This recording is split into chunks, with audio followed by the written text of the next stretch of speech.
Dr. Phil Meyers. Dr. Meyers is a chiropractic physician living and working in my hometown, St. Louis, Missouri. The way to get started with Dr. Meyers, simple, easy, doesn't cost you anything. Call his office, set up that first private, no-charge consultation at 314-878-6868. Doctor, the world your daughter is growing up in, your lovely, beautiful daughter, very soon, if she goes to a swimming pool and is changing into her swimsuit, the law will mandate that a man can come in the same changing room and change into his swimsuit at the same time your daughter is. What a crazy world, Doctor. You talk about the unisex rooms? That's right. Yeah. Yeah? Crazy world. Well, I would make sure that my daughter or my granddaughter would not have to be exposed to that kind of sexual deviancy. We're living in a world where sexual deviancy is becoming normalized instead of something that we arrest people for. Well, it all started with the sexual revolution. And where people being able to be free of...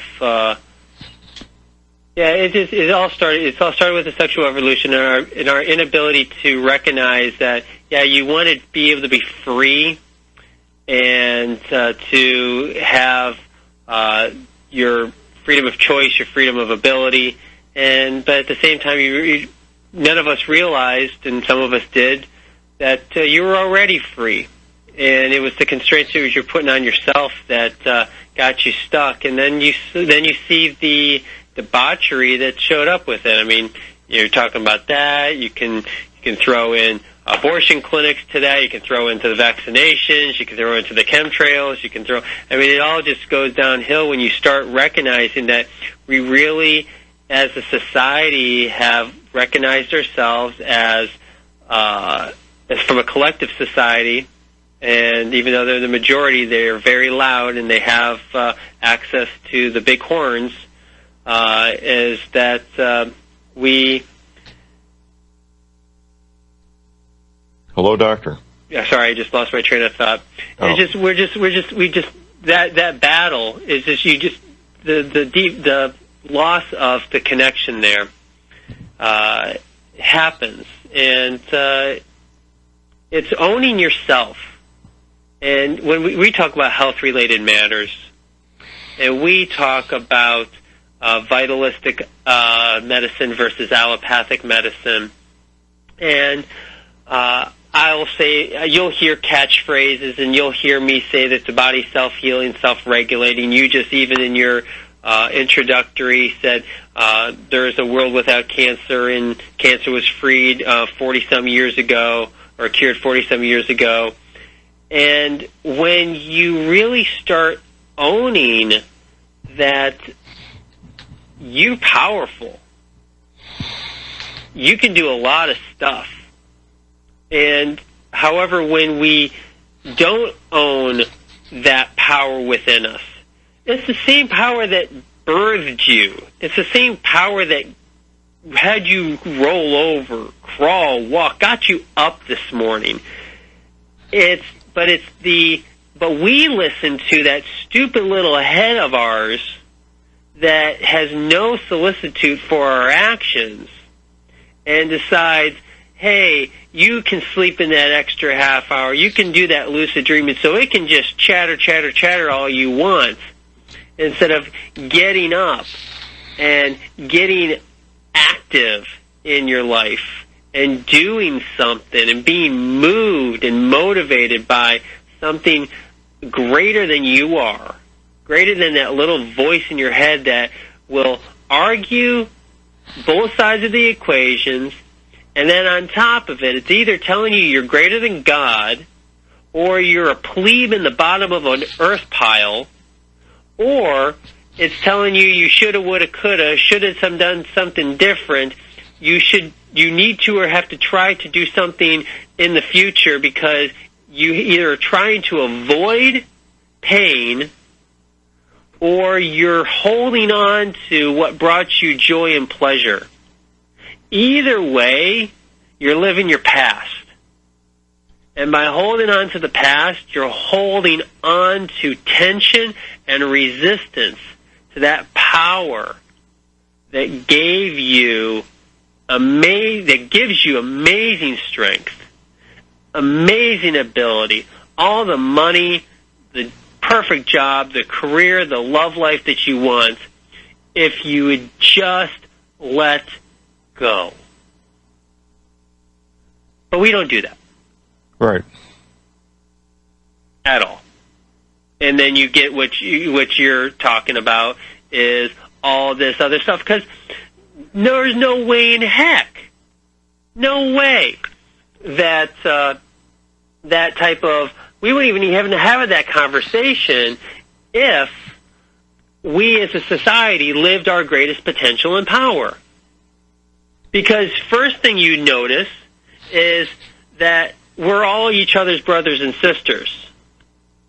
That other person's pain is just as important as my own pain, because they're my mirror to showing me where my pain is within myself, to actually help myself through letting go, so that then that my energy then projects out to them, and then they feel the love and connection of another person, and then realize that part. And they would also recognize that that other person isn't there for their selfish gratification. And that other person isn't a slave to my will and my desire just so I can have a life and they can live in poverty. Whether spiritually, physically, emotionally, financially, or whatever. And when we start learning to live our power, because it's in there. You can tap into it all day, every day, no matter what you do. And when you do, you start realizing that there are a lot of things going on in the world that shouldn't be, and you realize how they got there. Because we did not live our highest and greatest good, our highest and greatest potential. We've spent a generation and generation completely living off target, and to even some degrees completely missing the mark altogether on all those different types of things. The Bible would call those sins and evil. Living off the mark, being off target, is all they talked about was sins and evil. And so you want to start talking about how we should respect each other and see each other as true brothers and sisters, as true essence of ourselves. Why don't we start looking at ourselves and seeing that it's that system that's creating the acidic environment in your body. It's that system that's creating the bacterial fungal mold overgrowth in your system, the high mucus content in your system, the depleted adrenal, thyroid, blood sugar, insulin, diabetic, heart failure, prostate cancer, colon cancer, Crohn's disease, dementia, MS, Parkinson's, disease processes in your body. Now you can really start talking about real health-related issues. When you start really looking at, there's a power within you that needs to be tapped into. And the thing is, you can tap into it so easily. We did this 2 shows ago, just by breathing. Syncing up your breath and allowing your breath to move. I can guarantee you, if you spent trying to be mindful of 15 breaths, by 6 or 7, you've completely forgot what you're doing. You started chattering about something in your head. Yep, that's right. Why? Because the chatter in your head's more concerned about avoiding pain and grabbing onto something that's pleasurable. Because in the beginning, mindfulness can be painful, and it's not fun.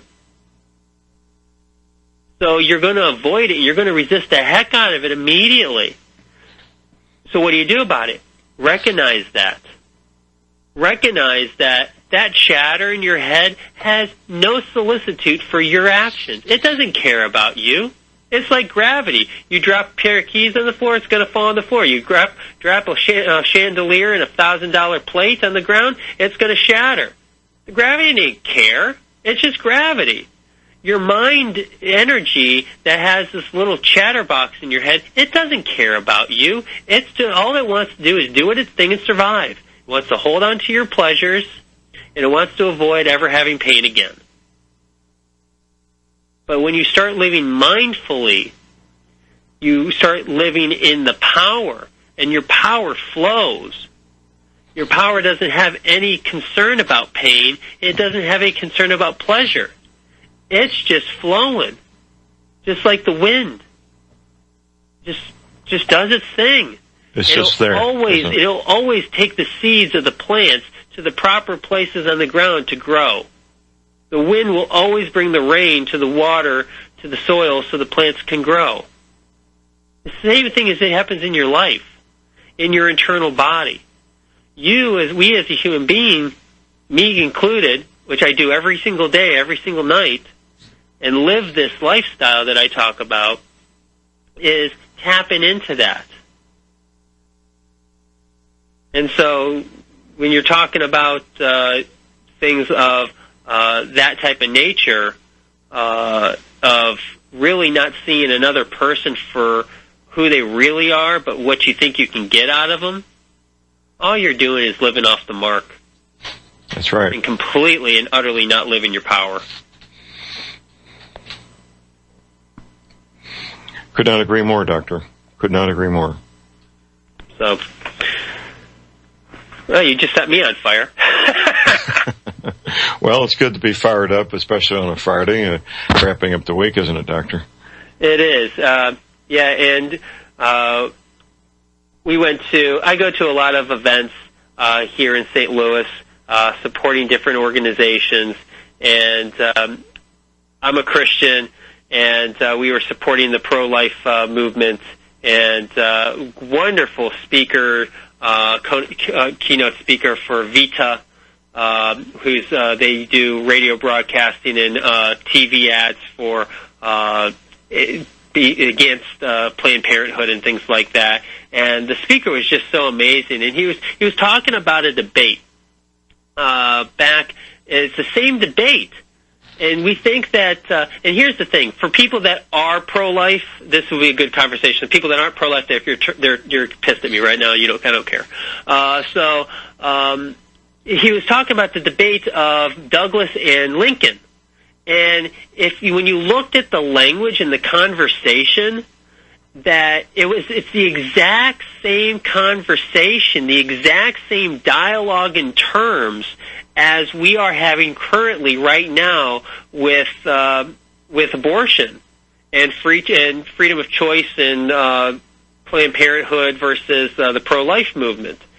And exact same conversation. And he's like, you know what, look at it. If you're talking for the pro-life people, if you're thinking that there's a battle to be won here and you think it's going to be too hard, that battle was over slavery, which started at the eon of time. And here, it's the same conversation with the dignity and sanctity of human life and seeing a person who they really are, even to the smallest entity of a person, which is a baby, who is the most vulnerable. No matter if they're the size of a single cell or a 100 trillion cell person outside of the womb, that energy still lives within us, and it still should be seen as true, good, and decent, and worth your while. And it was just really interesting. It was the same and Douglas and Lincoln were having the same conversation. And slavery, in its terms of slavery, is no longer here in the United States.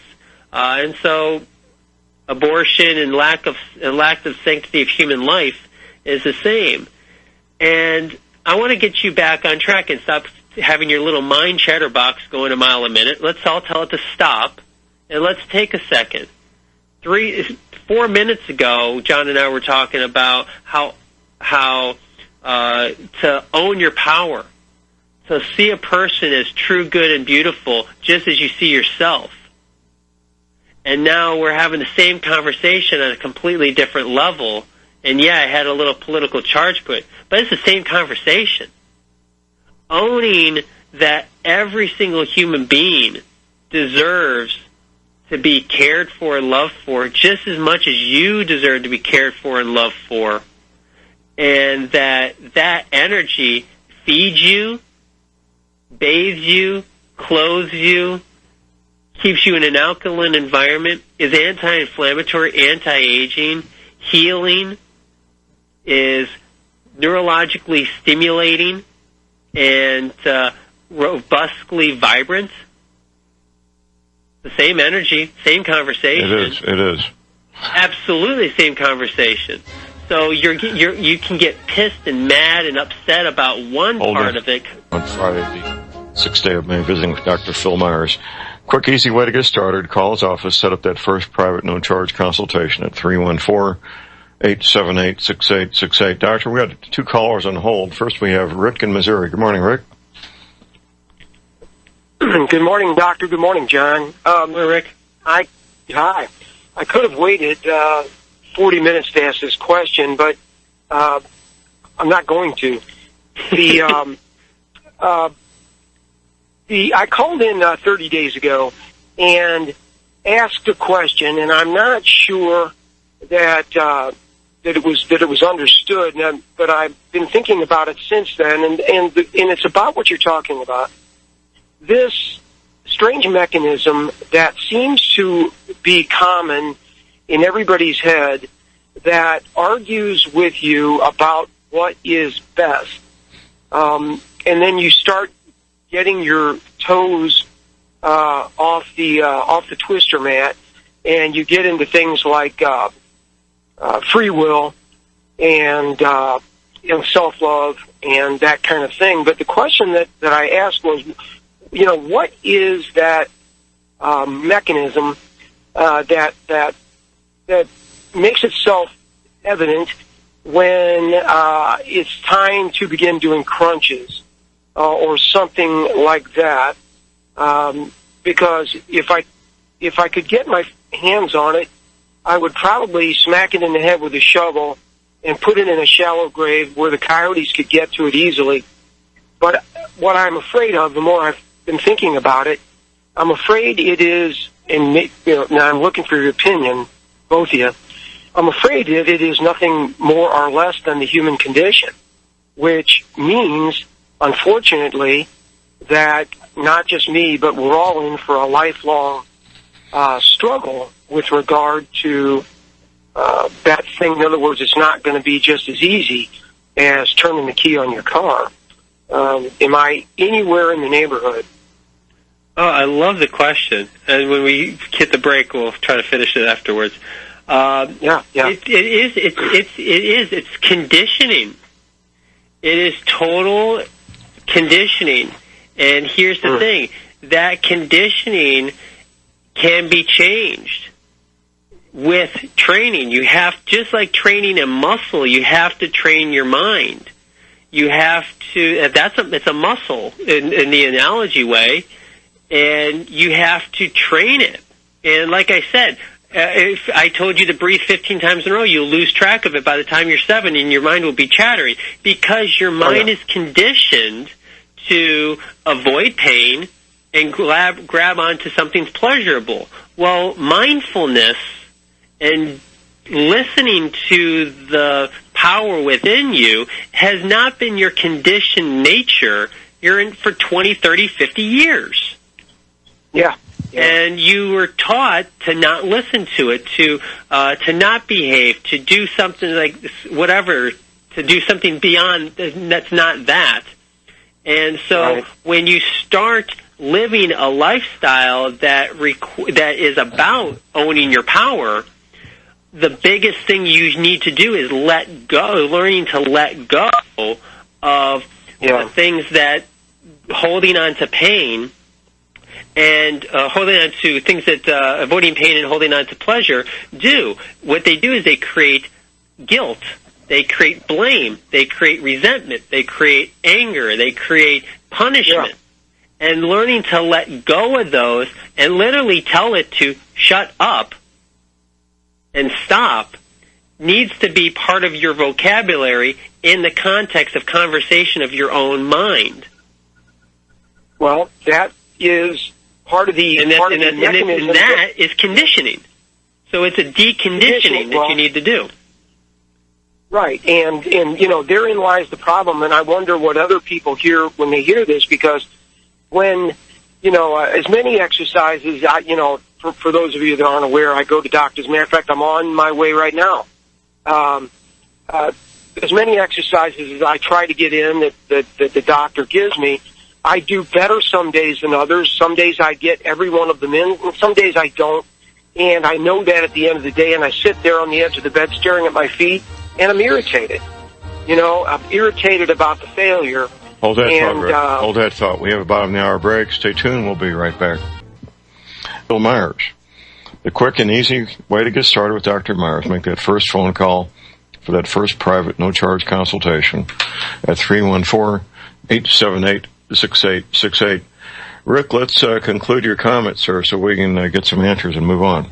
You betcha. Well, I guess all I really wanted to suggest to everybody this morning, even though it's really not my place to do it, is that, a lot of people will do a self-inspection, self-examination, look inside, and they don't like what they see, and they turn and they run.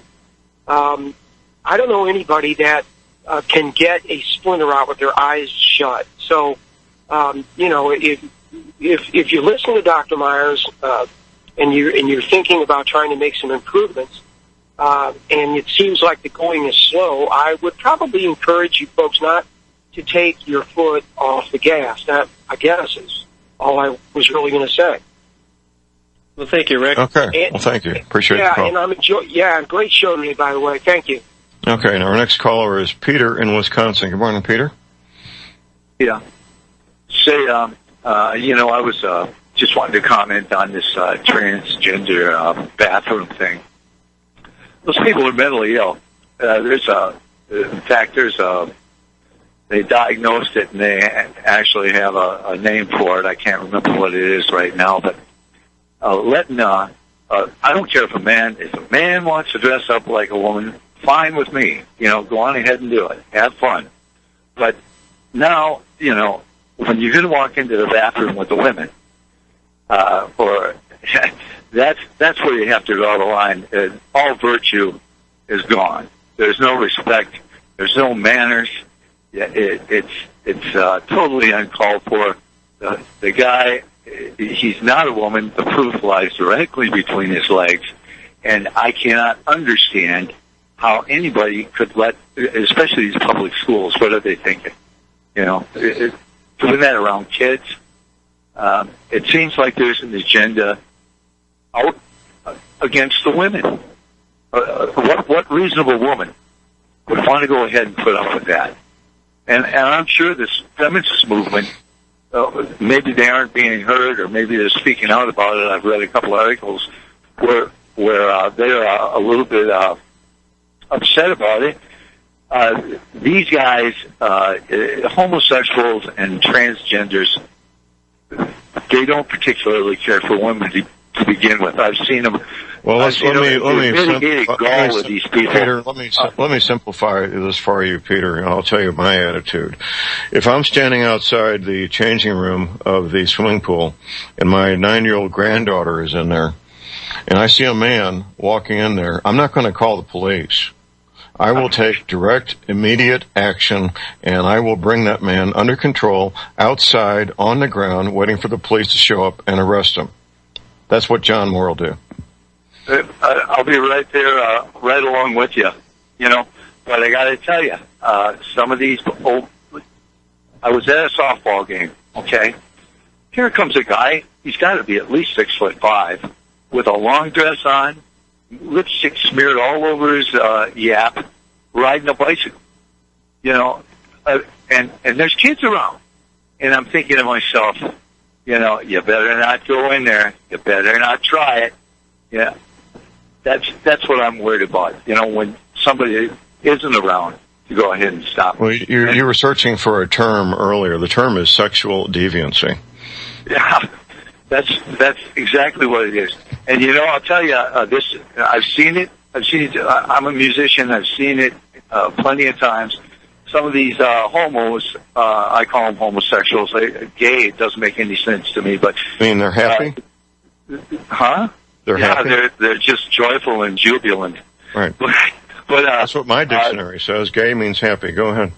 Yeah, they have absolutely no problem slapping women.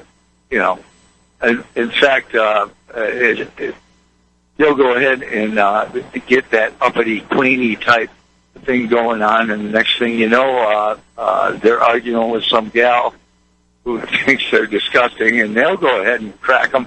Well, if a man is not going to slap a woman. These guys, they're not hitting on all 8 cylinders, and I would say, well, let them go into the disabled bathroom. But I wouldn't even put it on the disabled folks. Who wants to put up with that? Okay. Well, Peter, I think we've covered that sufficiently, and we need to move on. We do appreciate the call, sir. Okay, thanks, man. Okay, thank you, Peter. Yeah. Let's continue, Doctor. So, Rick was talking about we were talking about avoiding pain and holding on to pleasure. And the things that mind energy works with is when you have hostility, when you're living in fear, when you're living in punishment towards yourself or punishment towards another person. It's when that mind energy is not living towards your highest and greatest good. Now, every single human being must take responsibility for their own mind energy. And when they're living in fear, when they're projecting their image of themselves onto the world and expecting other people to follow suit as if they're the ones that has all the right answers and not living and here's the thing, this is where it gets, when you start talking about faith and morals and truth, and there's an objective truth and there's a subjective truth. And not everybody's subjective truth, well, that might be right for you, but that's not right for me. And the thing is, your mind energy that's already always talking and always trying to avoid pain and hold on to its pleasure has a very almost impossible job to ever be objective. It will never be the observer of observing life in its true nature objectively. And so when you have to look at it from your own self and taking responsibility for your own reactions, because you're reacting to things instead of responding accordingly and being responsible. And when you do that on the negative side, when you're reacting, you're creating ill health in your life, period. And that will show up in some way, shape, or form to some type of sickness and disease. It could show up just as much as simply as a common cold and or an allergy to as majorly as destructive as cancer and neurological dysfunction. However, when you take that mind energy and tell it to shut up and literally start moving with the God-given energy that is the observer and is not subject to avoiding pain and is not subject to holding on to pleasures of the past, and is all about living in the present moment of now and observing the consciousness of the present moment, is when you as an individual will be healthier. And where you then will see the society around you become healthier. Why? Because you're no longer projecting your negative images of yourself onto the world, but now seeing and observing the world for what it truly is, a brother and sister of God that was within you anyways. And so when when you're getting into these major political and ethical, moral conversations that have very short fuses and very large TNT on the other end of it, you have to take it from this perspective and go back to yourself. It's easy to just be pissed off and yell and scream and rant and rave about this person does that and that person does that, and God, if they ever do this to me in my situation, I'll go kick their ass. I mean, seriously, that's living and avoiding your pain and holding on to your own pleasure and being hostile and living in blame and living in projection and living in everything that is against your true nature. Because your true nature does not do that. Your true nature has every bit of love, support, connection, and empathy towards your fellow neighbor as you are to yourself in your true nature.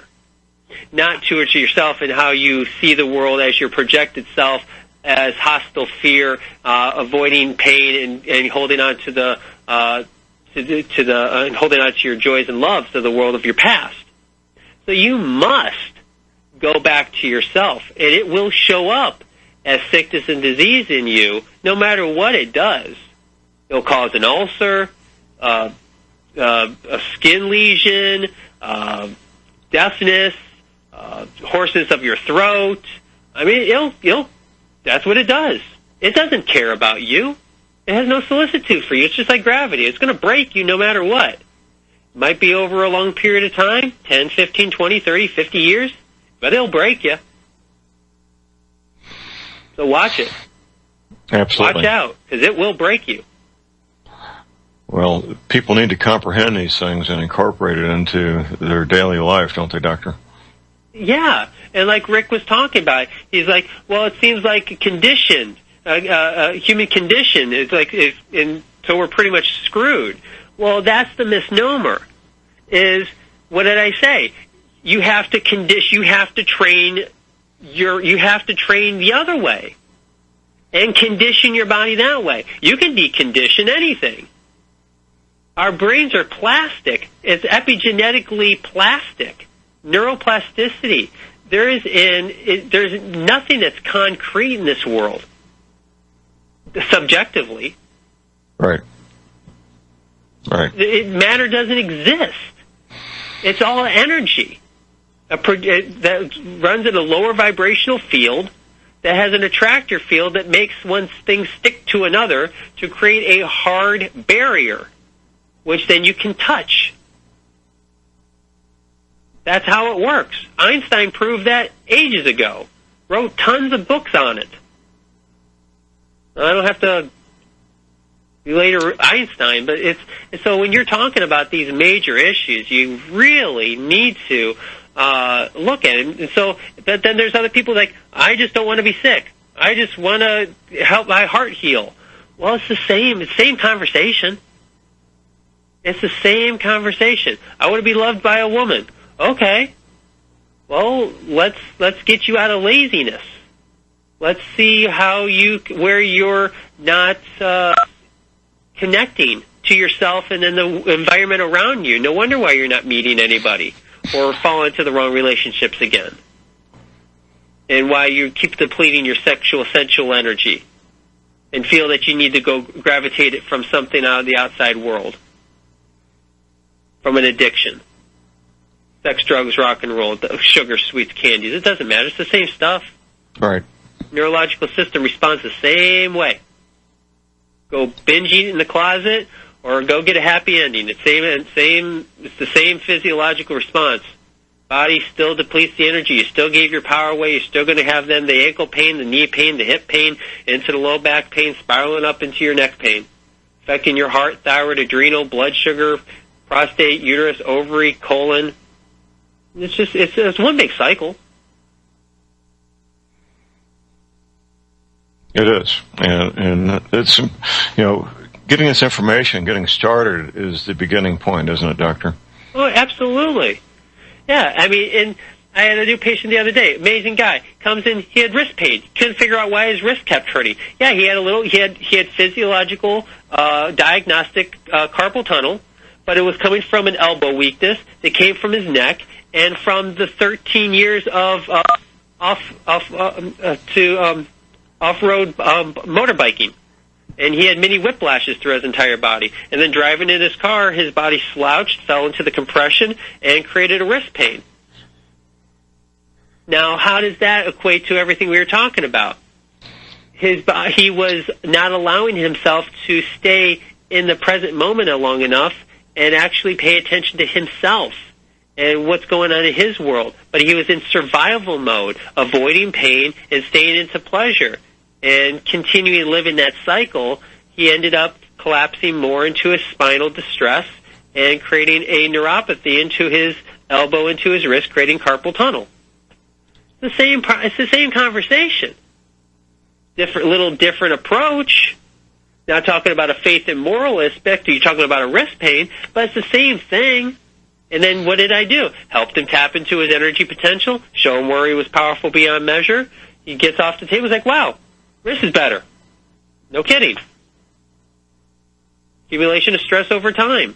Eventually, it's going to kick your butt. I don't care. So if it's a faith and moral issue, or if it's just a lack of Hold that thought, self-awareness. Doctor. Hold that thought. We have our last break. Stay tuned. We'll be right back. I'm visiting with Dr. Phil Meyers. The way to get started with Dr. Meyers, make that first phone call, set up that first private, no-charge consultation at area code 314-878-6868. 3 minutes, Doctor. So the moral of the story is trying to avoid your pain and holding on to your pleasure will only lead you to more pain and more suffering later on. Whether that shows up from a moralistic and political standpoint or standard low back pain, neck pain, wrist pain, to a major disease factor. No matter what it's going to do, it's going to create an issue in the tissue that creates an inflammatory reaction, a swelling, a redness, a tenderness, a pain, a lack of range of motion, and the inability to live your life to your highest and greatest potential, no matter what. And so when the more you take responsibility for your actions, and then emulating yourself with people in your life that are living that, finding somebody online that you're like, wow, that person's living. I want to emulate that. Or visiting a physician or a doctor that knows how to help you through that, i.e. me or somebody else. That's where one needs to go. And by living in anger, resentment, frustration, hatred, and all those different types of adjectives will never, ever serve you or the people around you. And all it will do is eat you up inside. Absolutely. I could not agree more, Doctor. So that's all I have for today.